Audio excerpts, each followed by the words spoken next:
పాటు పెళ్ళయిన తర్వాత 10 ఏళ్ల పాటు నవరాత్రులు అప్పుడు అమ్మవారికి 10 రోజులు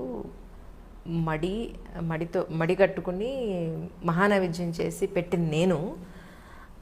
ఒక పెద్ద ఇన్సిడెంట్ జరిగిన తర్వాత నాకు టోటల్గా నమ్మకం పోయింది భగవంతుడి మీద.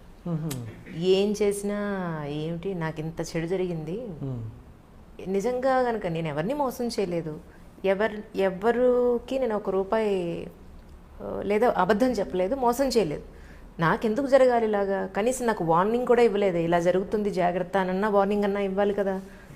అసలు ఎందుకు అని అసలు గత 7-8 సంవత్సరాలుగా సార్ పూజ గదిలోకి వెళ్తున్నాను, పువ్వులన్నీ పెట్టేస్తాను, ఒక దండం పెట్టుకుని వచ్చేస్తాను. ఏం చదవబుద్ధి కావట్లా, దీపం పెట్టబుద్ధి కావట్లా. పెట్టినా ఏం అడుగుతాం, వీళ్ళని ఏం అడుగుతాం, ఏం అడిగినా వీళ్ళు